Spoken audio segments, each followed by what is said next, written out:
Hey guys, Snowbeck here, out in the garage. It's Sunday. It's been a kind of a crappy off and on snow, rain, just kind of a dreary, crappy day. So kind of came out here in the garage, messed around a little bit.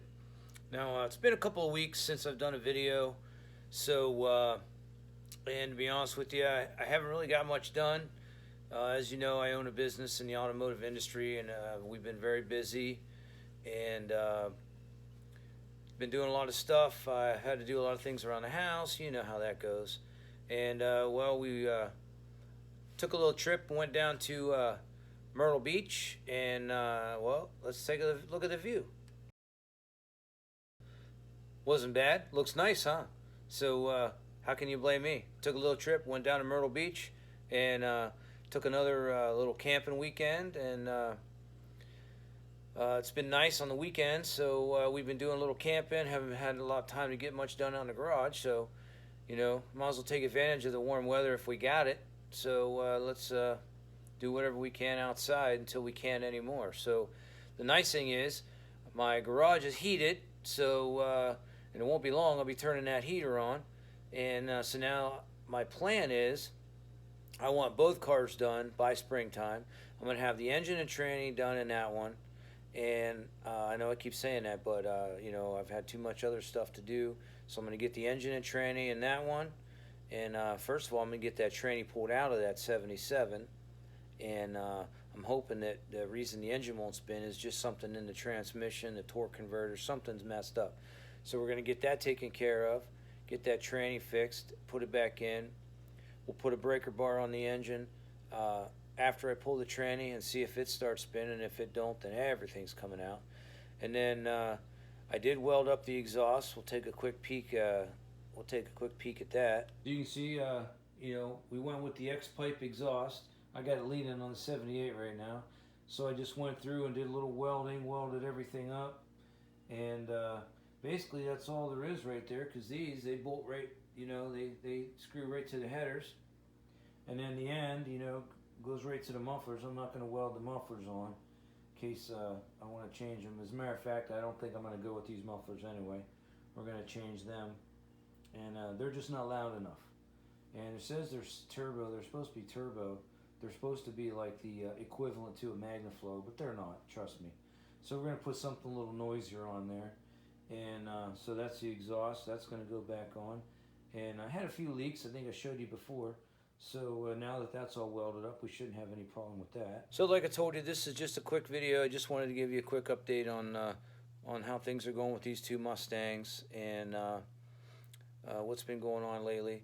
Now I hope I'm not letting the cat out of the bag. Everybody should already have had the PRI magazine. So I don't know if any of you know, but PRI is Performance Racing Industry. Indianapolis, Indiana, they have a show in December. And it's kind of like a smaller SEMA, but it's basically all race cars. It's all racing stuff. It's more geared towards racing, whether it's dirt track, quarter mile, NASCAR stuff, whatever. It's all racing. It's pretty sweet. So I like to go down there, and I get a magazine, a PRI magazine, and one of the guys, Steve McNew, I don't know him. I'd like to meet him, and I'd love to see this car, this Outcast, but it turns out he's in this magazine.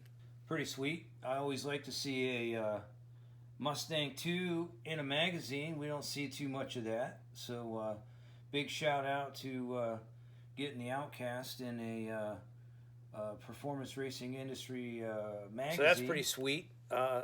One of these days, I'd love if one of the two, excuse me, one of the two of my cars gets in one of these magazines. Somebody sees me somewhere, gets something cool.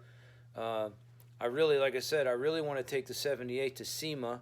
Obviously, it didn't get done this year, and they canceled it anyway. So maybe that worked out in my favor. So if I get that done for next year, maybe we'll haul that thing out there. That'd be pretty sweet.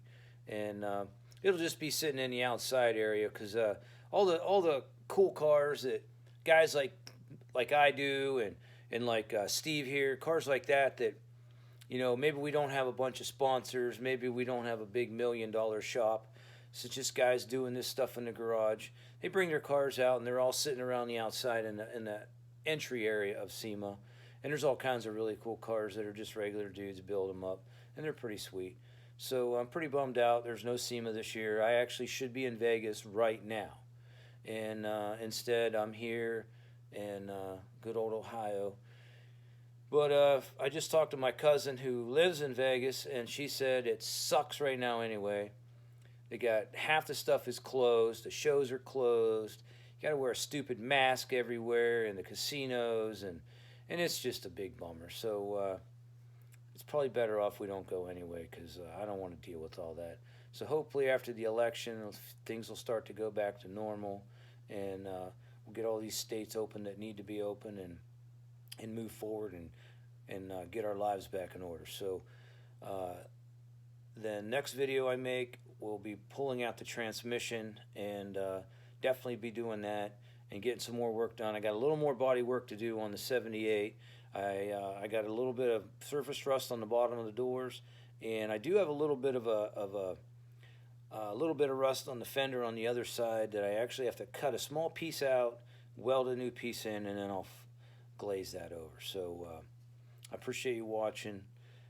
I'll talk to you guys later. Hopefully it'll be in another week or so. I'll have a cool video, get some tranny work, and we'll be right on track with these cars. Tell all your friends. I'll see you later.